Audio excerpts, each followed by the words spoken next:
A cluttered mind will always create a complicated life. But a clear mind, that's where real power begins. Right now, your mind is carrying way too much.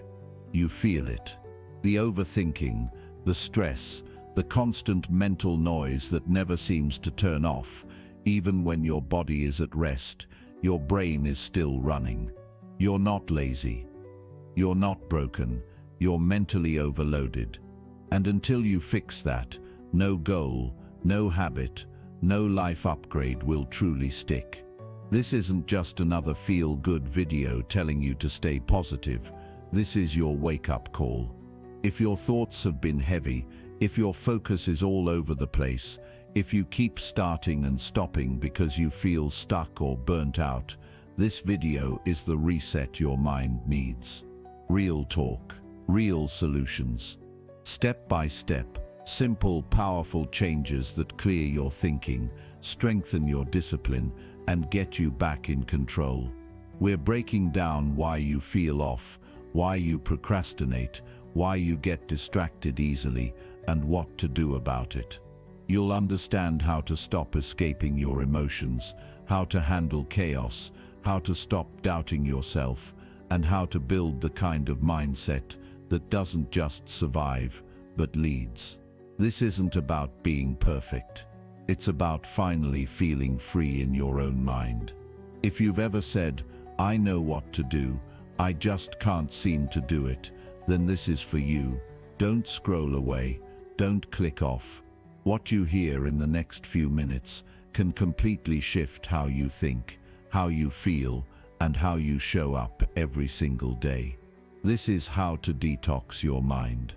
And once you start, your old patterns won't survive the new you. Stay until the end. Watch it all the way through. The clarity you've been chasing starts right here. Chapter 1. You're not lazy. You're mentally overloaded. You don't have a laziness problem. You don't lack ambition. You're not falling behind because you're incapable. The truth is, your mind is carrying too much, and nobody ever taught you how to unload it. That's what's been holding you back. It's not your character. It's not your desire. It's the weight of mental chaos that's been running your life from the shadows.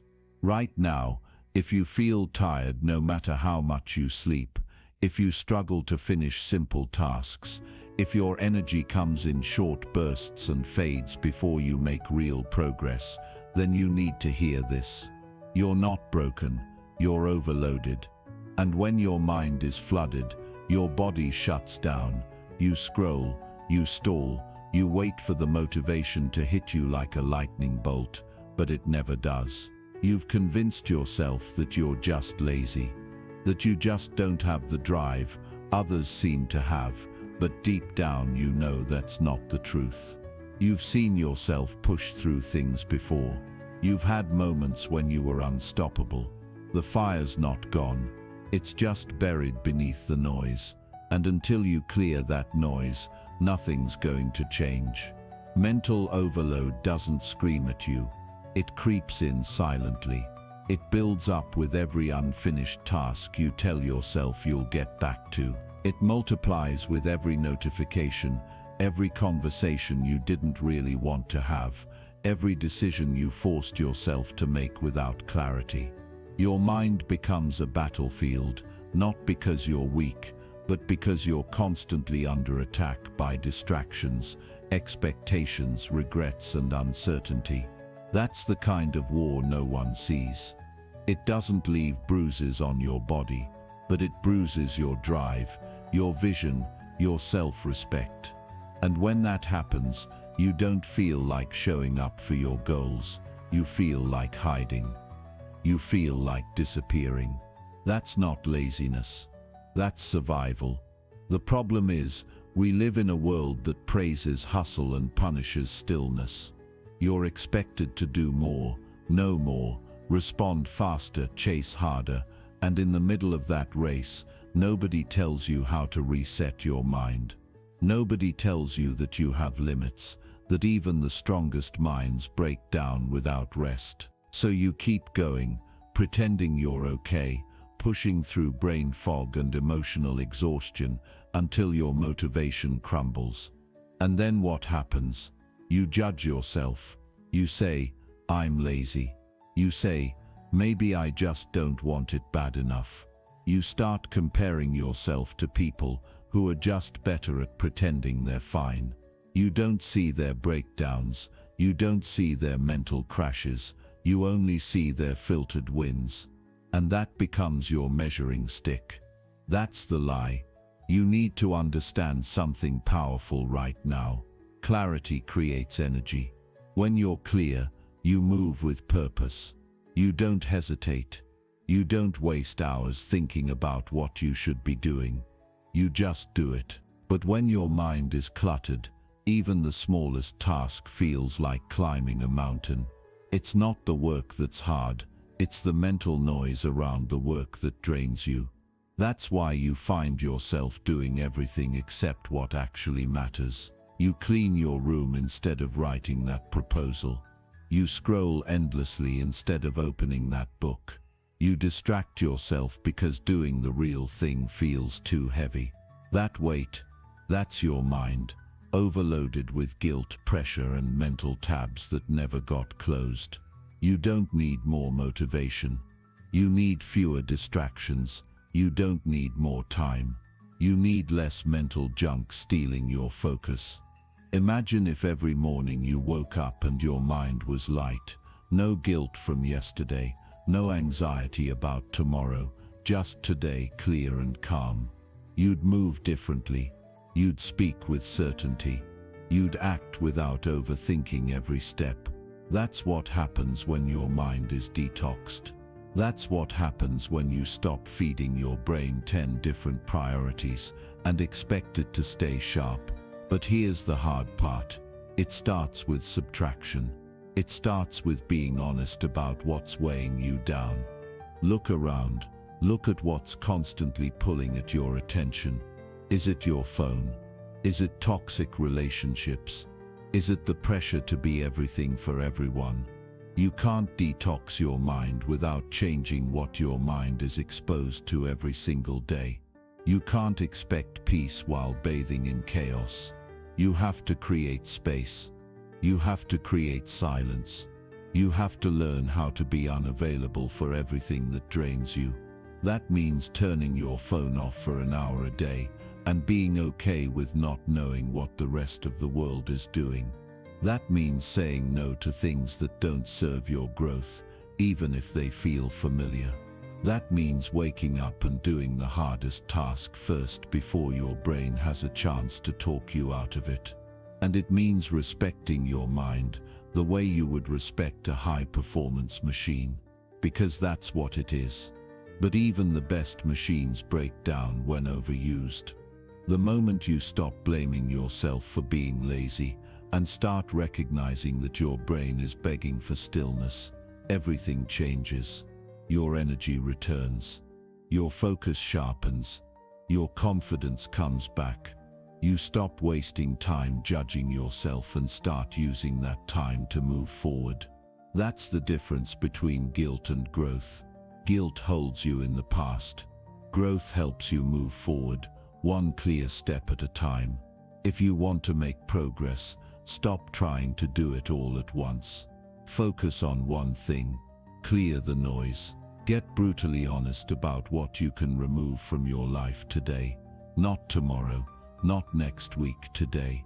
If your mind is overloaded, the answer isn't to add more pressure. It's to cut through the clutter and simplify. That's when your power returns. And let's make one thing clear right now. Progress doesn't require perfect days.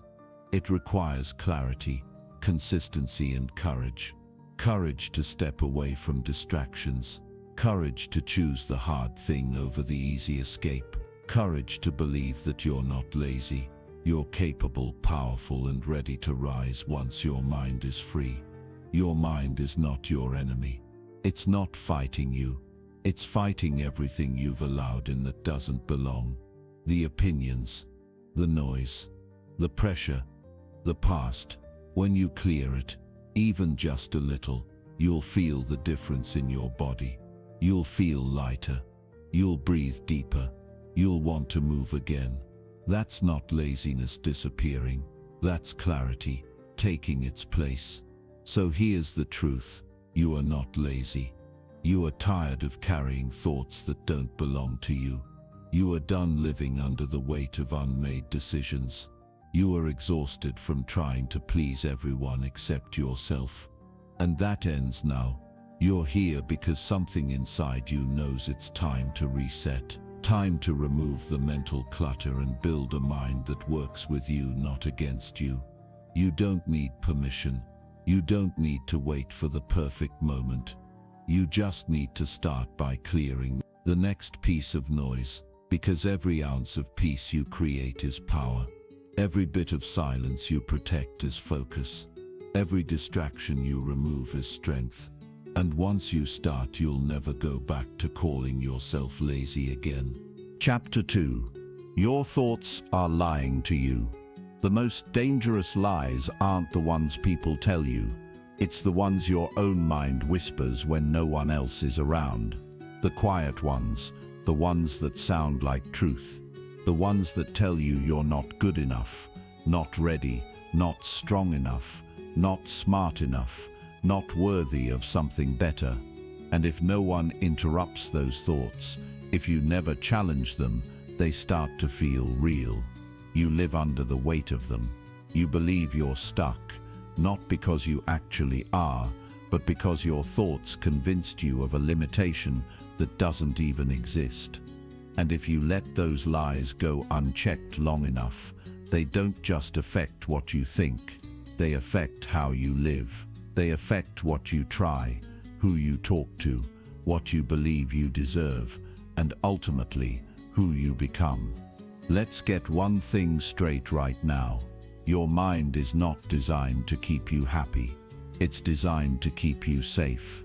That means your brain is constantly looking for what could go wrong, scanning for danger, protecting you from risk, even if that risk is just embarrassment or uncertainty.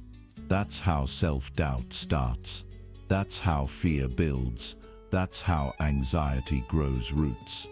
Not because you're broken, but because your brain is trying to protect you with outdated programming. And when that programming goes unchallenged, it becomes the lens you see yourself through. You don't just have doubtful thoughts, you start becoming a doubtful person. You don't just feel insecure, you start believing that's who you are. And that's where the damage happens, not because you aren't capable, but because your thoughts have become your prison guard. You could have the talent, you could have the skills, you could have the opportunity, but if your thoughts are against you, you will self-sabotage. You'll shrink in rooms you were born to stand tall in. You'll stay quiet when your voice is needed. You'll hesitate when you should be moving. That's the power of your mind.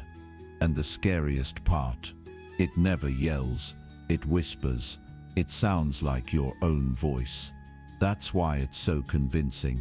Because when your thoughts lie to you, they don't feel like lies. They feel like truth, wrapped in your own tone. This is why you have to wake up and take control of your inner narrative. Because if you don't lead your mind, it will lead you somewhere you never wanted to go. If you don't challenge the lies, you'll end up building your life around them. You'll settle in relationships that drain you. You'll avoid risks that could transform you. You'll trade your potential for comfort, your future for fear. And the scariest part is, you'll call that normal. You'll call that just how I am. But that's not who you are. That's who your thoughts tricked you into becoming. You have to realize your mind is a constant conversation. Every moment of every day, you are talking to yourself. You're narrating your experiences.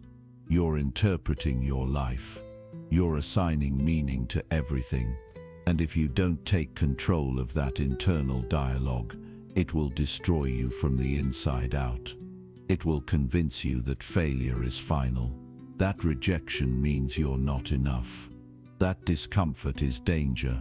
that change is a threat, that growth is too risky. But none of that is real. It's just fear in disguise. It's just your thoughts trying to keep you inside the cage they've built for you. The truth is, most of the limitations you think you have are just thoughts you've repeated so many times they've hardened into beliefs. Thoughts like, I'm not disciplined, I always mess things up, nothing ever works out for me, I'm just not a confident person. These aren't facts, these are mental habits, and habits can be broken. But you have to decide that you're no longer going to be bullied by your own mind. You have to get aggressive about changing the script. Not just positive thinking, not just surface-level affirmations. Real, grounded, disciplined self-leadership. That means when a thought shows up and tries to hold you back, you stop and ask, is this true? Is this useful? Is this leading me where I want to go? And if it's not, you rewrite it. You drop it. You move forward without it. Because here's the thing. Your thoughts are not commands. They are suggestions. You do not have to obey them. Just because you think something doesn't mean it deserves your energy. Your power comes from the ability to choose your response, to override the noise, to decide what story you're going to live by. And the best part, the more you practice this, the stronger you get. You train your mind like a muscle. At first it's hard. The lies are loud. They feel automatic. But over time, with repetition and awareness, you start to reclaim your power. You stop reacting to every thought like it's a signal from the universe. You slow down. You get calm. You observe. And from that place of awareness, you act, not from fear, not from insecurity, but from clarity. And that's where your life begins to change. Because when your inner world becomes clean and clear, your outer world follows. You make better decisions. You speak with confidence. You stop shrinking to make other people comfortable. You stop living in the shadow of your fears. You stop apologizing for your own ambition. You stop hiding behind doubt. You become who you were meant to be. Not because you added something new to your life, but because you finally stopped letting your thoughts lie to you. It's time to remind yourself that you are not your thoughts. You are the awareness behind them. You are the one who gets to choose what to believe, what to ignore, and what to act on. You are the one who gets to decide if this is the chapter where your story gets smaller, or the one where it finally begins to expand. You are not too late. You are not too damaged. You are not too far behind. Those are all lies your mind tells you to keep you still. And today is the day you stop listening. You can choose a new thought. Right now, you can choose to believe in your ability to grow. You can choose to believe that your past does not define your future. You can choose to believe that discomfort is part of your rise, not a reason to quit. You can choose to believe that you are worthy of more, not someday, not when you fix everything, but now. You can choose to walk into the next version of yourself without waiting for your thoughts to give you permission. Because if you wait for your thoughts to always feel good, you'll stay stuck. But if you move anyway, if you take action even while the fear is there, something powerful happens. Your thoughts begin to shift. Your mind starts to adapt to your new direction, and the lies get quieter. So here's your truth.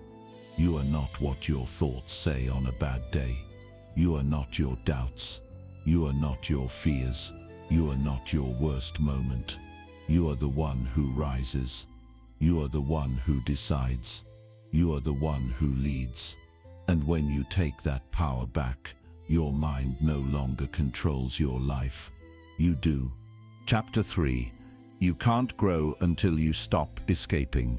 The life you want, the person you know you're capable of becoming, the peace you crave, It's all sitting behind one hard truth you have to face.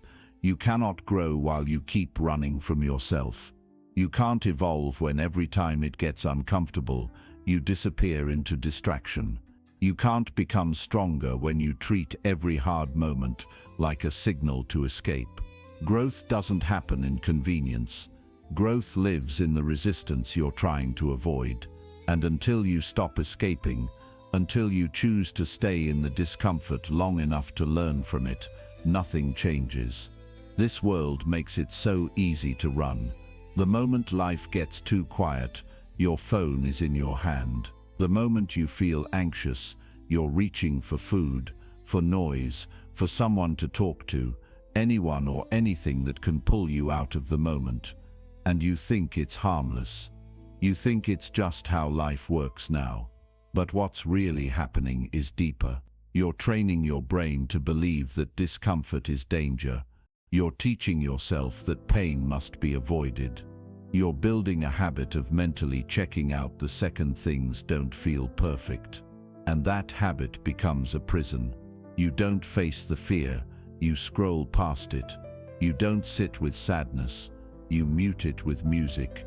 You don't listen to what your soul is trying to say, because the volume of escape is always louder. What no one tells you is that your breakthrough is often hidden inside the exact emotion you're trying to run away from.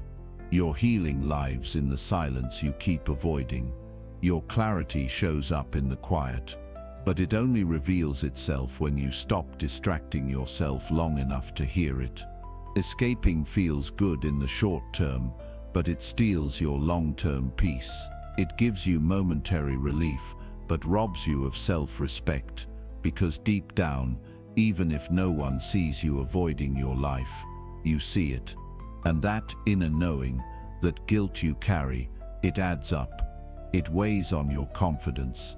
It shows up in your lack of progress. It bleeds into your relationships. And eventually, it becomes your default setting. You were not born to numb yourself.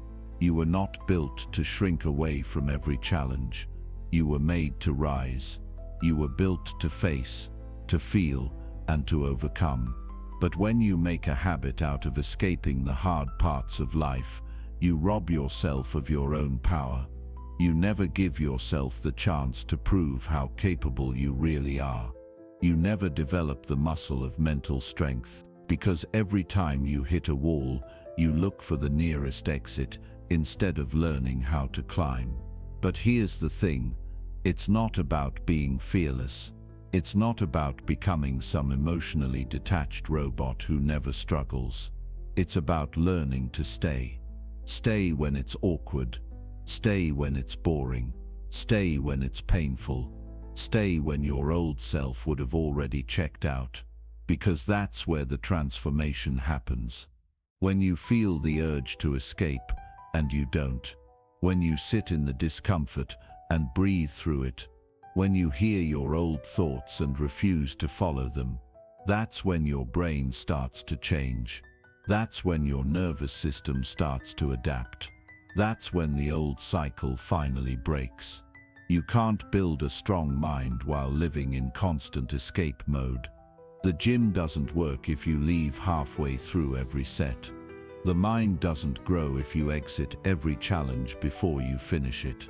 Every time you run from discomfort, you reinforce the belief that you can't handle it. But every time you stay, every time you face it, you send a new message to your brain. I am strong enough. I can do hard things. I don't need to be rescued from my own emotions. And that message compounds. That message starts to build a new identity. That's how confidence is born, not from perfection, but from presence. Sit with the craving instead of giving in. Sit with the boredom instead of picking up your phone. Sit with the sadness instead of rushing to feel better. You'll start to notice something. You'll realize these emotions don't destroy you. You'll realize they pass. You'll realize that growth lives on the other side of what you've been avoiding. And slowly, your mind begins to trust you again. Your body begins to calm. Your soul begins to speak. But only when you stop running. Only when you stop feeding the addiction to escape. It takes strength to feel. It takes discipline to be present. It takes real courage to look at yourself with honest eyes and say, no more hiding, no more numbing, no more disappearing when things get real. That moment, that decision, that's where everything starts to change. Because when you stop escaping, you stop delaying your own potential. You stop postponing your greatness. You stop pressing pause on your growth. And you finally give yourself permission to rise. You already know the truth. You already know what you've been avoiding. You already know the habits that steal your focus. You know the people who drain your energy. You know the patterns that leave you stuck. And this isn't about shame. This isn't about guilt. This is about honesty. This is about owning the fact that real change doesn't happen through shortcuts or comfort. Real change is born in stillness, in discipline, in presence. And yes, it's uncomfortable at first, but so is staying stuck. So is wasting another year doing the same thing. So is carrying the regret of a life that could have been. Right now, wherever you are, you get to make a new choice. You don't have to escape. You don't have to distract. You don't have to run. You can sit with it. You can feel it. You can learn from it. And then you can rise through it. Because the truth is, nothing in your life gets better until you stop running from the parts of yourself that need the most attention. Let the discomfort teach you. Let the boredom lead you to clarity. Let the silence show you what really matters. Let the pain bring you closer to your truth. You don't need more stimulation. You need more presence. You need more patience. You need more truth. And you already have everything you need to give that to yourself. But it starts now. It starts by choosing to stay. It starts by deciding that your growth is worth more than your escape. So next time the urge hits you to scroll, to numb, to check out, pause, breathe, stay. Watch what happens when you stop running from your own life. That's when the real transformation begins. That's when you take your power back. That's when you finally become the person you were always meant to be. Chapter 4. If you're not leading your mind, it's leading you. The day you take control of your mind is the day everything in your life starts to shift. Not gradually, not someday, right now. The moment you realize that your thoughts are not your master but your tool, that's the moment you stop living like a passenger in your own life. And here's what nobody tells you loud enough. You either lead your mind, or your mind leads you somewhere you don't want to go. That's not poetic. That's real.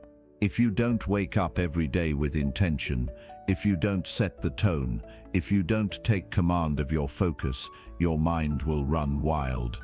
It will wander into fear, into self-doubt, into anger, comparison, and distraction, and it will keep dragging you along with it until one day you look up and don't even recognize the person you've become. Your mind doesn't ask for your permission before it creates stories. It doesn't wait until you're ready to feel grounded or stable. If you let it, it will pick up everything around you. Stress, noise, other people's opinions, old fears, and it'll throw it all at you before you even brush your teeth in the morning. That's why the first thought you have in the day matters. That's why the first hour sets the tone.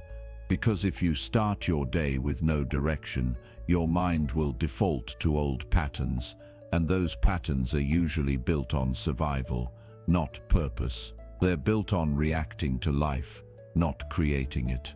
When you're not leading your mind, you start reacting to everything. One negative comment ruins your whole mood. One moment of discomfort sends you spiraling. You wake up and check your phone before you check in with yourself, and suddenly you're caught in a storm of messages. content, headlines, and opinions that weren't even yours to begin with. You go from one thing to the next, not because you chose it, but because your mind got pulled in 5 different directions before you even had time to think. And now you're behind, you're stressed, you're frustrated, and you wonder why you feel off all day.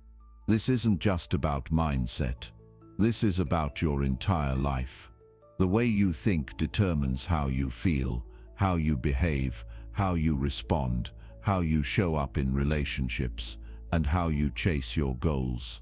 Every part of your reality is shaped by your mental patterns, and if you let those patterns stay on autopilot, you're gambling with your future.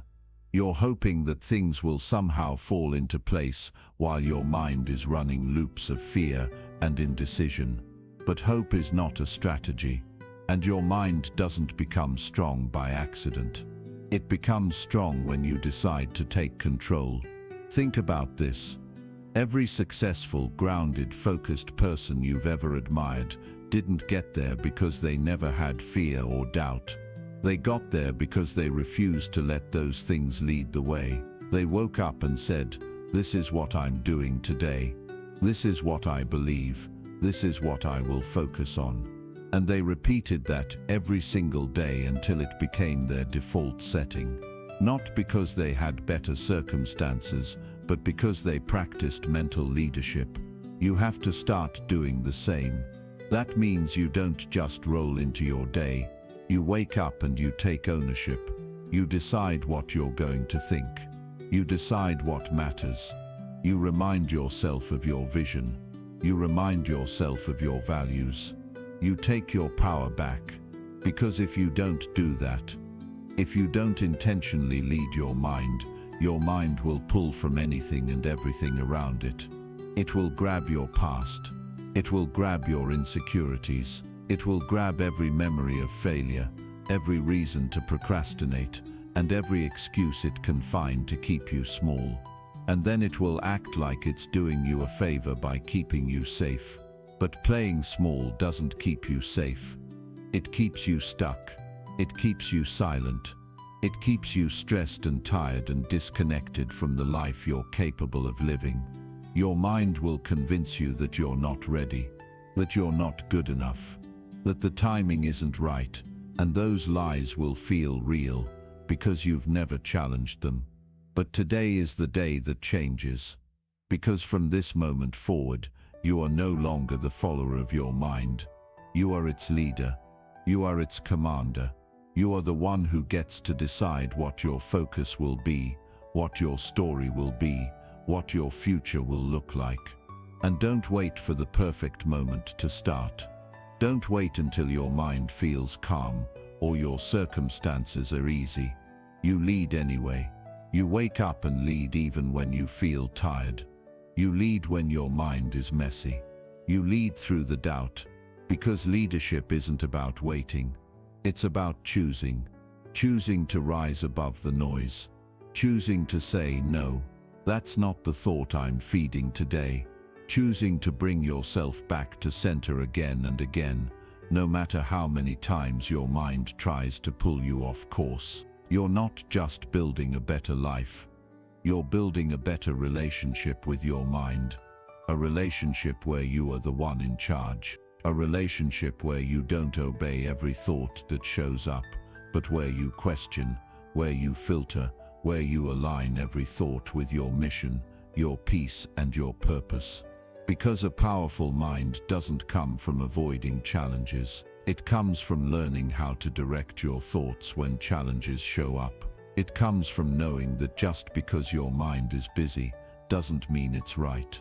Just because it's loud doesn't mean it's wise. Just because it's scared doesn't mean it's protecting you. You lead with clarity. You lead with intention. You lead with vision. You don't lead by accident. You don't let your emotions take the wheel. You don't let fear set your pace, because you've been down that road, and it never leads anywhere new. But today you're choosing different. Today you're choosing discipline over reaction. Today you're choosing presence over panic. Today you're choosing to lead your mind like your life depends on it, because it does. And the beautiful part, the more you lead, the quieter the chaos becomes. The more you lead, the stronger your confidence gets. The more you lead, the more your actions match your values. And the people around you notice. Your energy shifts. Your results shift. Your entire life begins to take shape in the direction of your thoughts. But not just any thoughts. The thoughts you choose. The thoughts you lead. The thoughts you've trained to serve your purpose. So remember this. If you're not leading your mind, it's leading you. And if it's leading you, it's not thinking about your goals. It's thinking about your fears. It's not thinking about your future. It's replaying your past. That's why your leadership matters. That's why your discipline matters. And that's why today is the perfect day to take the wheel back and start leading like your potential depends on it, because it does. Chapter 5. You're addicted to chaos because it feels familiar. You don't need more motivation. You don't need more time. You don't even need more knowledge. What you need is peace. But here's the truth that's going to hit hard. Peace feels unfamiliar, and your mind craves what it knows, not what's good for you. That's why chaos keeps finding you. That's why you always end up in drama you didn't ask for. That's why your life feels like one emotional emergency after another, even when nothing major is actually going wrong. Because chaos doesn't need a reason to exist in your life. It only needs a routine. And if you've lived long enough with mental chaos, emotional intensity, constant pressure, and unpredictable energy, then your brain has started to believe that's your normal. So even when things start to get calm, you self-sabotage.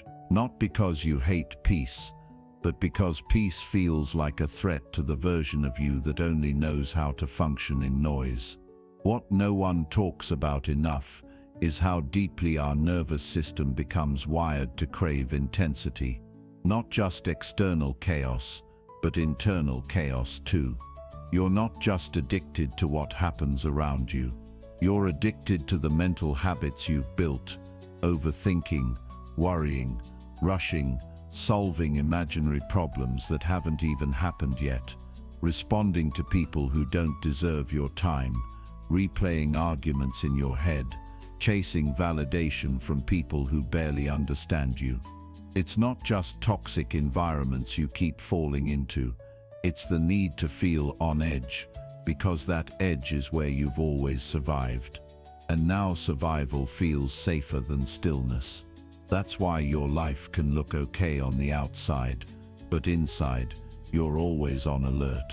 It's like your mind is waiting for something to go wrong. Like if things are too quiet, something must be off. That's not intuition, that's conditioning. That's what happens when chaos becomes your comfort zone. You start mistaking peace for boredom. You start mistaking calm for danger. And you don't even realize it. You pick fights with people who love you. You create problems when none exist. You overanalyze until something breaks. Because that emotional spike, that internal roller coaster, it feels familiar. It feels like home. And we all run toward what feels like home, even if it's burning us from the inside. Now this is where things shift. The moment you realize that your addiction to chaos is not your fault, but it is your responsibility to break. Because you can't build a peaceful life with a mind that craves disruption. You can't have emotional clarity when you keep feeding emotional chaos. And if you don't interrupt that cycle, your peace will always be temporary. You'll get a taste of it, and then your brain will pull you right back to what it knows. Familiar stress, familiar patterns, familiar pain. So the work is this: you have to retrain your nervous system to feel safe in calm. You have to let go of the identity that's been shaped by surviving. You have to choose peace even when it feels uncomfortable. And at first it will. Stillness will feel strange. Quiet will feel boring. You'll think something is missing. You'll feel the urge to go back to the noise. But this time don't. This time sit in the stillness long enough for your body to understand it's not in danger. Sit in the calm long enough to hear your own thoughts without judgment. Let your system detox from the constant adrenaline you've been living on for years. Because once you do that, once you let your nervous system know that peace is not a threat, it will stop fighting it. And when that happens, you'll start making decisions from alignment, not anxiety. You'll stop responding to every notification like it's life or death. You'll stop needing other people's chaos to feel alive. You'll stop creating drama in your own mind just to feel something. And you'll start creating space, mental space, emotional space, spiritual space for what actually matters. Because when your mind is addicted to chaos, everything becomes a crisis. But when your mind is rooted in peace, you finally get the clarity to ask, does this even deserve my attention? That's power. That's growth. That's freedom. But don't expect the old you to let go without a fight. That version of you that's addicted to stress, that thrives in dysfunction, that finds comfort in overthinking, it will resist. It will try to pull you back. It will tell you this new peace is fake, this new calm is boring, that you need to be busy or stressed or urgent to be productive. That's the withdrawal. That's the detox. And if you can get through that, if you can push through the temptation to go back to chaos, you will experience a level of inner strength you've never felt before. Because that strength doesn't come from doing more. It comes from being still and not running from it. It comes from watching your triggers rise and choosing not to react. It comes from breathing deeply when your old self would have already exploded. That's leadership. That's emotional mastery. That's you becoming the version of yourself that doesn't just talk about peace but lives it. You don't need to fix everything at once. You just need to become aware.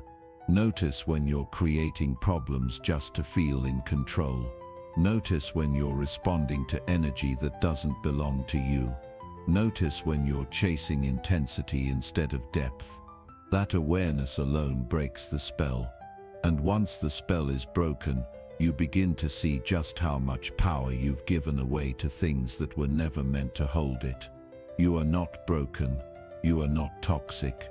You are not damaged beyond repair. You are wired for survival. And now it's time to rewire for peace. You are allowed to be calm. You are allowed to live without constant pressure. You are allowed to say no to chaos.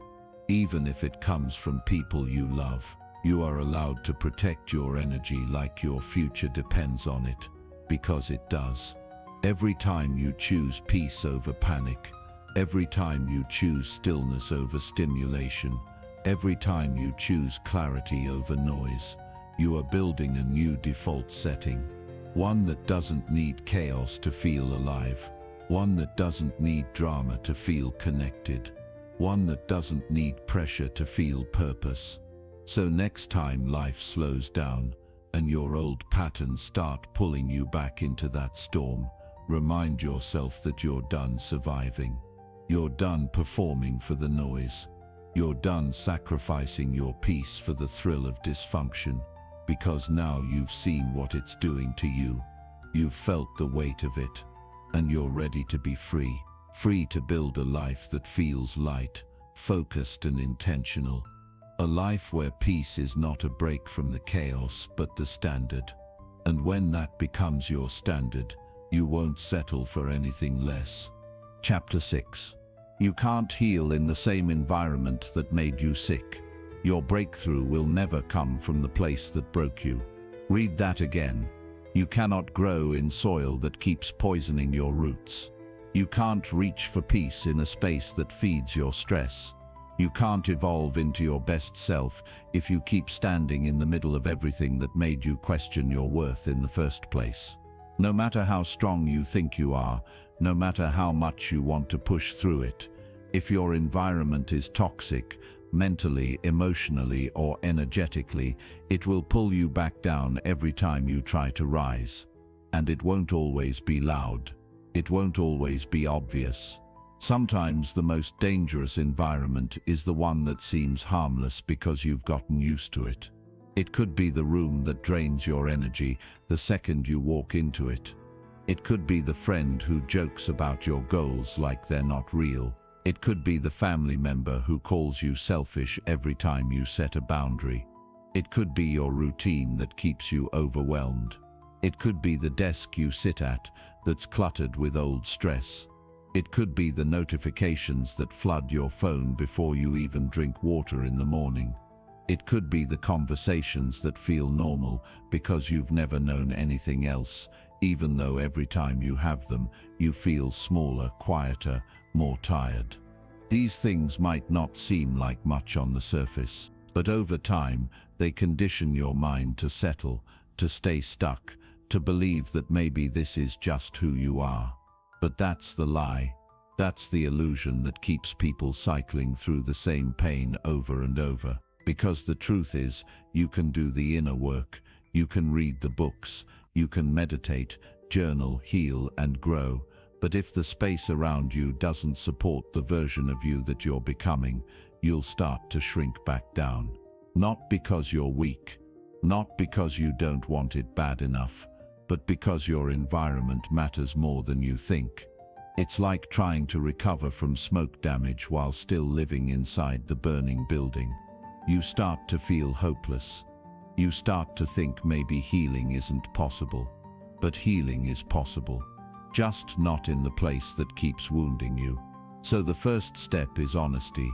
Brutal, raw, unfiltered honesty.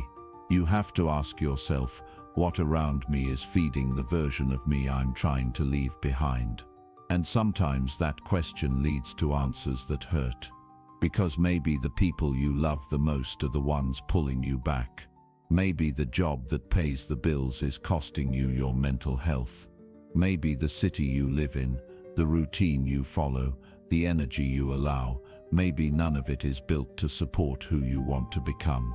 That kind of realization can feel heavy. But don't run from it. Sit with it. Let it wake you up. Because healing starts when you stop pretending that everything's fine. Growth starts when you stop making excuses for why you're still stuck. And no, you don't have to burn your whole life down overnight. But you do have to shift something. Maybe it's the room you work in. Maybe it's the time of day you wake up. Maybe it's how often you see certain people. Maybe it's deleting the app that keeps you comparing your life to someone else's highlight reel. Maybe it's saying no more often. Maybe it's finally telling someone the truth. Small changes. Honest ones. Ones that protect your peace and prioritize your healing. And this is important. You are not wrong for outgrowing the people and places that once felt like home. You are not heartless for choosing peace over familiarity. You are not selfish for walking away from things that no longer serve your future. In fact, that's one of the highest forms of self-respect, choosing to protect your growth even when it makes other people uncomfortable. Because healing is not always soft. Sometimes healing looks like distance. Sometimes healing looks like silence. Sometimes healing looks like walking alone for a while because the people around you don't understand where you're going.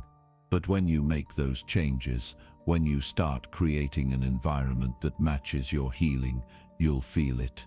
You'll feel your nervous system start to relax. You'll feel your energy come back. You'll stop doubting yourself so much. You'll start waking up with clarity. You'll start making decisions that align with your vision, not your fear. And that momentum, that's everything. That's the beginning of a new chapter. One where you're no longer constantly triggered, constantly drained, constantly fighting battles that don't even belong to you. You deserve to wake up in a space that feels safe. You deserve to live around people who want to see you win, not compete with your progress. You deserve to create routines that nourish you, not exhaust you. You deserve to feel calm in your own body. You deserve to feel free in your own mind. And if that means changing your environment, then change it. Don't wait for it to magically transform. Don't wait for permission. Don't wait until it becomes unbearable. The sooner you make the shift, the sooner your healing becomes real. Not a dream, not a hope, but a reality that you live in every single day. It doesn't make you disloyal to choose a better path. It doesn't make you fake to want something more. Growth demands new ground. Healing needs healthy soil. And peace requires protection. If you're going to detox your mind, you have to stop returning to what made you sick. You have to stop convincing yourself that you can heal in chaos. You can't. And you know that now. So take the steps. One by one. Build a space that feels light. Curate your energy like it's your most valuable asset, because it is. Surround yourself with voices that uplift you, with routines that ground you, with habits that clear your mind. And remind yourself every single day that you're not running away from your old life. You're walking toward a new one. One that finally makes space for the peace, the power, and the purpose you've always deserved. Chapter 7. Self-doubt is a program, not a personality. You are not broken. You are not weak. You are not someone who just lacks confidence. And no, you weren't born with less belief in yourself than everyone else around you. The truth is much simpler, but also more powerful than what you've been told your whole life. Your self-doubt isn't your personality. It's a mental program that was installed without your permission. It's a system, a script, a repetitive loop that's been playing in your head for so long that you've mistaken it for who you are. But it's not who you are. It's a pattern. It's a voice you've been listening to for years. But the moment you choose to challenge it, you begin to reclaim your real identity. The identity that existed before the world convinced you that you weren't enough. And here's what makes this so important to understand. When you believe that self-doubt is a part of who you are, you stop fighting it. You start building your life around it. You start saying no to things that you're actually capable of doing. You start talking yourself out of taking the risks that could change everything. You stay quiet when you should speak. You settle when you should demand more. Not because you lack potential, but because you've been programmed to believe that your potential isn't safe to trust, that it's a fantasy, that it's something meant for other people, but not for you. But that's the lie. That's the system that needs to be shut down and rewritten. Let's break it all the way down. Self-doubt is learned. You weren't born doubting yourself.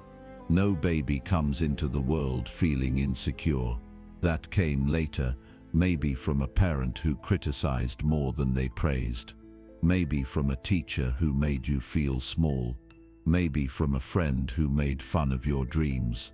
Maybe from failure after failure that no one helped you process. And little by little, you started to believe the story that you weren't good enough, that you weren't smart enough, that you were too much or not enough, or unqualified or unlucky. That story got repeated in your mind until it became your truth. Not because it was true, but because it was repeated. Your brain is a pattern recognition machine. It takes whatever is repeated and stores it as familiar, and the familiar becomes your default. So if doubt was what you heard, what you saw, what you felt, then doubt became your baseline. You can dress it up. You can distract from it. But it lives underneath the surface until you rewrite it. And the only way to rewrite it is to stop treating it like your identity and start treating it like what it really is. A glitch in the code, a bug in the system, one that you didn't install, but one you have the power to delete. You don't have to believe every voice in your head. Just because it's loud doesn't mean it's right.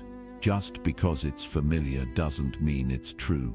The voice of self-doubt isn't some wise part of you trying to protect you from failure. It's the old program trying to keep you stuck in a life that feels safe, predictable, and small. But you were not built to live small. You were not built to exist in the shadows of your own dreams. You were made to expand, to explore, to take up space. And that expansion only begins when you finally see self-doubt for what it really is. Not a truth, but a habit. And like any habit, it can be broken, not overnight, not with a single motivational quote, but with a decision, a daily decision to stop feeding the narrative that you aren't ready, that you aren't capable, that you don't have what it takes. You do. You always did. You just haven't had the environment, the belief system, or the mental structure that reminds you of that every day. But that changes now, because now you know. Now you see the game. You understand that self-doubt isn't the problem. It's the result of a system that was built to keep you from taking control. And once you see the system, you stop being a victim of it. So here's what happens when you take your power back. You stop asking for permission to believe in yourself. You stop waiting for the perfect moment to act. You stop negotiating with your fears before making a decision. You stop needing validation from people who don't even understand the vision you're chasing. You begin to move. Not because you have all the answers, but because you no longer believe the lie that says you need to be perfect before you begin. Every time you act in spite of doubt, you weaken its grip. Every time you speak up when your voice shakes, you write new code. Every time you make a move without knowing how it's all going to work out, you train your mind to trust you again. And that trust, that belief, that inner certainty, it doesn't come from avoiding failure, it comes from surviving it. It comes from proving to yourself that even if you fall, you won't break. Even if it doesn't go as planned, you'll be okay. That's how confidence is built. Not from perfection, not from applause, but from choosing to show up over and over again until self-doubt has no choice but to back down. And the most powerful part, you don't need to eliminate self-doubt completely. You just need to stop obeying it. Let it be there. Let it talk. But don't let it drive. Don't let it dictate the decisions that shape your future. Because the more you lead, the more you move, the more you prove to yourself that you are not your doubt, the quieter it becomes. And eventually, it just becomes noise. Background noise that can't touch your purpose. You don't need to become a different person. You don't need to wait until you feel more ready. You are already enough. You are already equipped. You are already strong. The only thing in your way is an old program that's been lying to you long enough. And now you see it for what it is. Now you're ready to rewrite the story. Not someday. Not when you feel more confident. Right now, as you are. Chapter 8. You're not behind. You're distracted. You're not falling behind. You're not late. You're not lost. You're just buried under layers of noise, notifications, comparison, and distractions that have pulled your focus away from your own path. The truth is, you're not off track. You've just forgotten how to hear your own voice. You've been so busy watching everyone else, trying to keep up with timelines that were never meant for you, trying to match speeds that don't even make sense for your purpose. But none of that is real. It's noise, it's illusion, and the second you block it out, Even for a moment, something incredible happens, clarity returns, direction comes back, and with it, a deep, grounded reminder that you were never behind, you were just disconnected from your own rhythm. This is what the world doesn't want you to see. Distraction isn't just a random habit, it's a system, a trap, a constant stream of content, opinions, urgency, and pressure designed to pull your attention in 100 different directions. Every time you open your phone, every time you scroll, every time you compare your life to someone else's curated highlight reel, you're slowly drifting away from your center, not all at once, not in a dramatic way, but inch by inch, thought by thought. You start questioning yourself. You start doubting your timing. You start thinking maybe you're behind, maybe you should be further, maybe you missed your chance. But none of that comes from truth. It comes from distraction. And distraction always breeds distortion. You know what's real. The moment you get quiet, the moment you put the phone down, shut the world out, take a breath and ask, what do I actually want? That moment is real. That voice inside you is real. That pull towards something better, something more aligned, something more meaningful, that's real.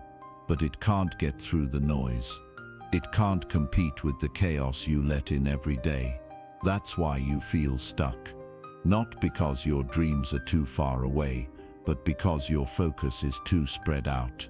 You've been taught to chase everything except your own peace. And now you wonder why your progress feels slow. It's not that you're not capable. It's that your energy is leaking into too many places that don't matter.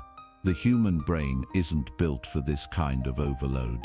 You weren't designed to digest 100 opinions before breakfast.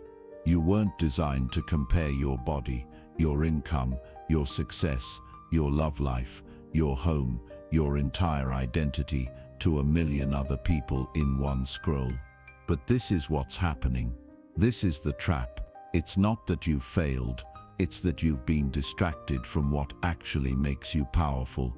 Your attention is the most valuable currency you have, and if you give it away carelessly, you'll always feel like something is missing, because something is. Your attention is gone, and with it, your clarity. With it, your drive. With it, your belief in your own pace, your own timing, your own journey. So how do you take it back? Not by working harder, not by adding more to your to-do list. You take it back by slowing down and focusing again. You take it back by creating space. You take it back by deciding that your energy is too precious to waste on things that don't grow you, inspire you, challenge you, or support your goals.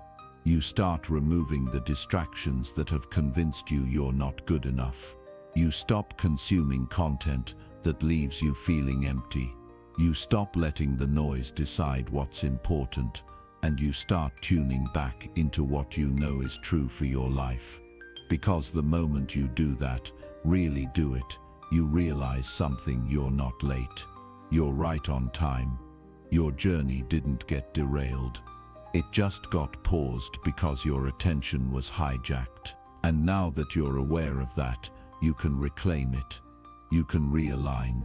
You can refocus on what truly matters, not just what's loud or trending. And when you do, you'll notice your energy shift. Your confidence will come back. Not because you suddenly became better, but because you finally stopped scattering your power in 100 places that never deserved it. And I get it. It's hard to pull away.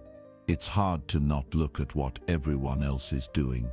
It's hard to not feel like you're being left behind when you see people posting their wins, their trips, their progress. But you have to remind yourself what you're seeing isn't real. It's curated. It's edited. It's a snapshot of someone's best moment on their best day. It's not the whole picture.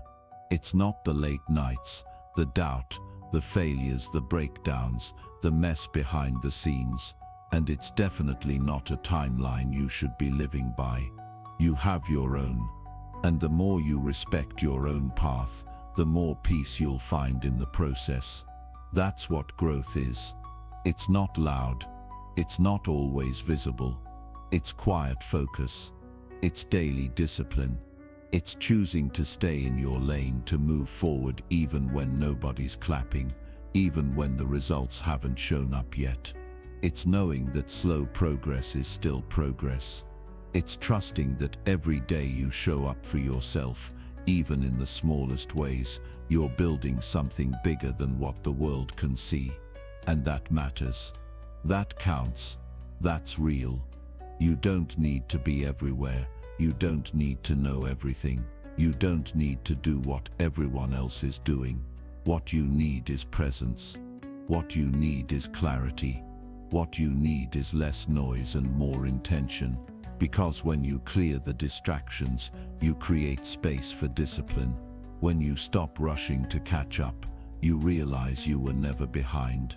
You were just distracted. And now that you see it, you can fix it. You can protect your energy. You can choose better inputs. You can design a routine that fuels your focus, not your fear.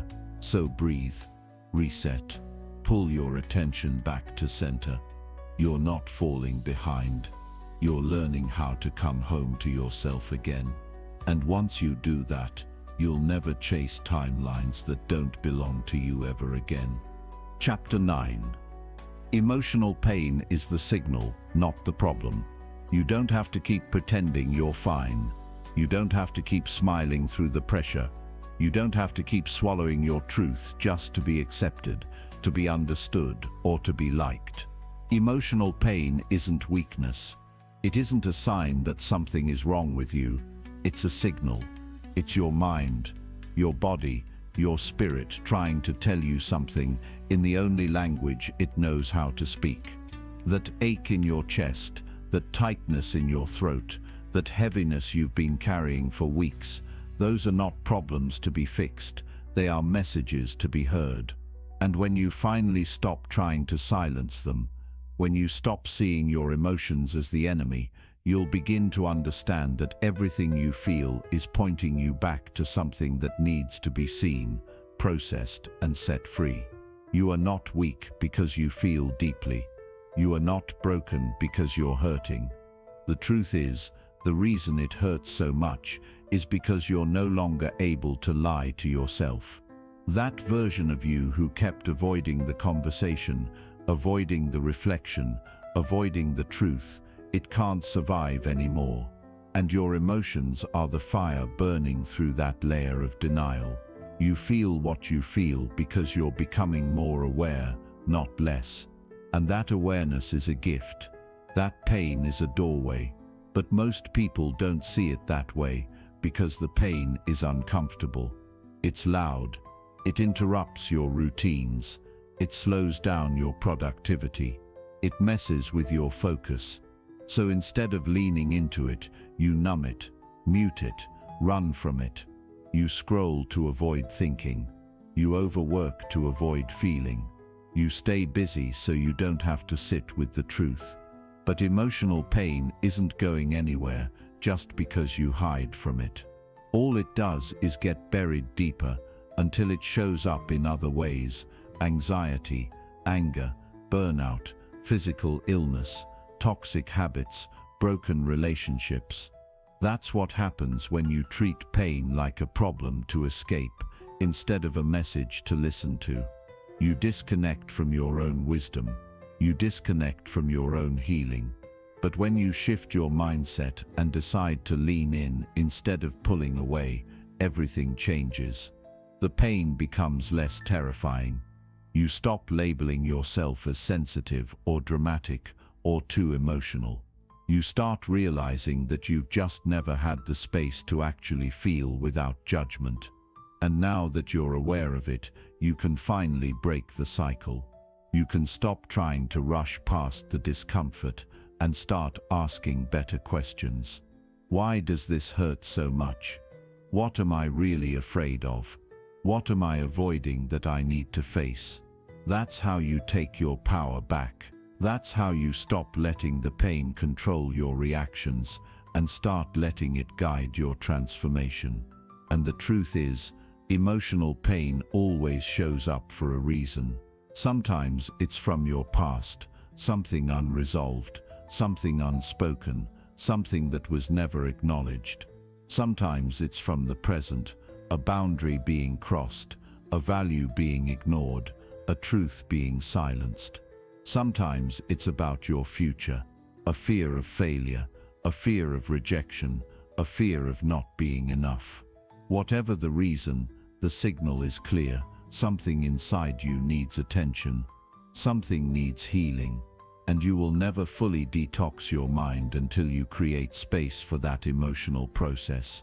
Not by fixing it, not by forcing yourself to get over it, but by slowing down long enough to feel it fully, to let it move through you, and to let it teach you what it came to teach. You were never meant to carry everything alone. You were never meant to smile through the weight of the world. You were never meant to suppress what you feel just to appear strong. Real strength is not holding it all in. Real strength is having the courage to face your own truth with honesty, to sit with the pain without needing to distract yourself, and to say, I don't have all the answers, but I'm willing to be here with myself anyway. That level of emotional presence, most people never give themselves that gift. They're too busy pretending, performing, pushing everything down. But that's not the life you want. That's not the kind of peace you're chasing. You want real peace. It doesn't come from avoiding the pain. It comes from walking through it and realizing it didn't destroy you. It comes from facing the memory that used to break you and realizing you've outgrown it.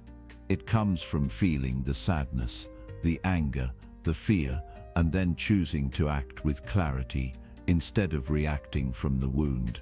That's emotional maturity. That's self-leadership. That's mental freedom. And maybe you've never been taught how to do that. Maybe you grew up in a home where feelings weren't allowed. Maybe you were told to toughen up, to stay quiet, to suck it up. And now, as an adult, you struggle to name what you feel. You struggle to know what to do with it. You've spent years disconnecting from your emotions, and now you wonder why you feel numb, lost, or overwhelmed. That's not a flaw in you.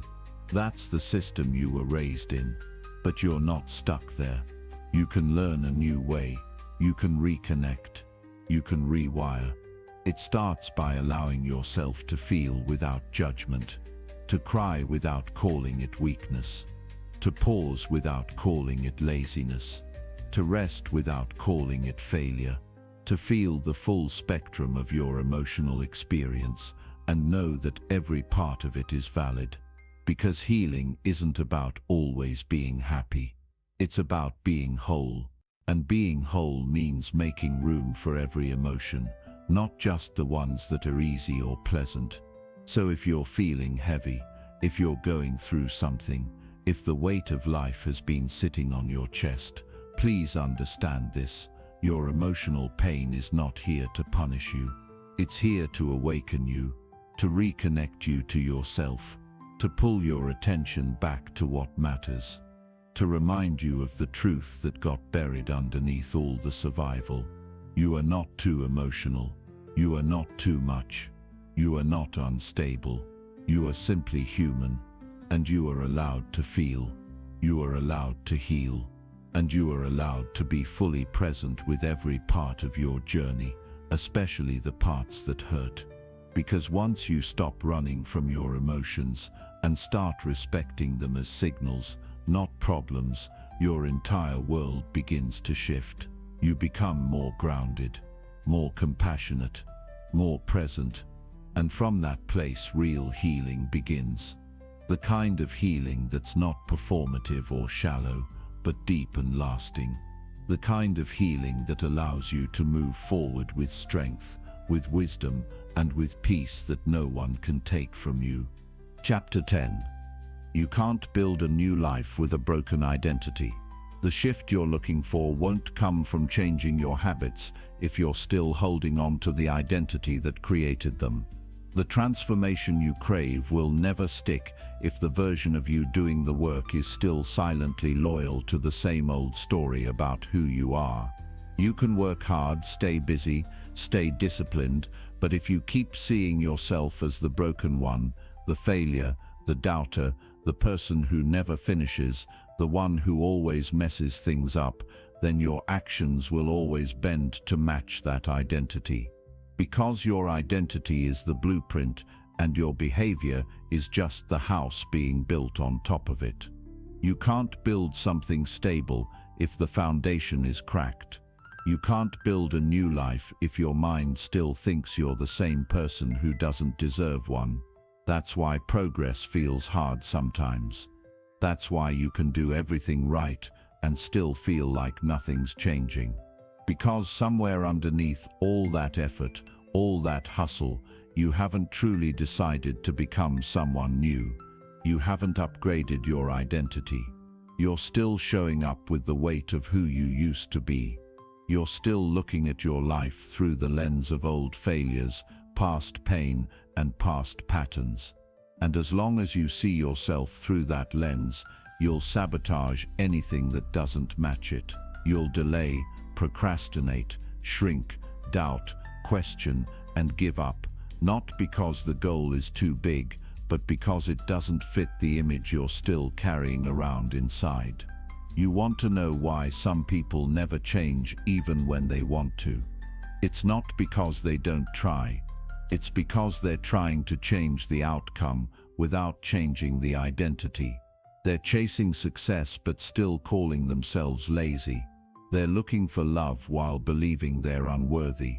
They're trying to be disciplined while still carrying the belief that they're inconsistent. And your brain doesn't want to live in contradiction.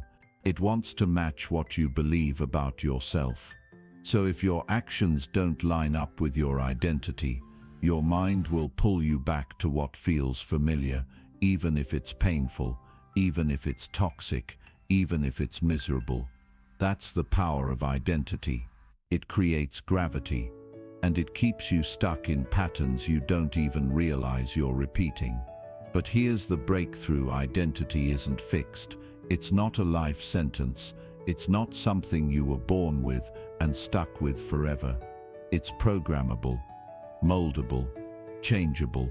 You built your current identity through repetition, through things you heard, experiences you lived through, choices you made over and over until they became your story.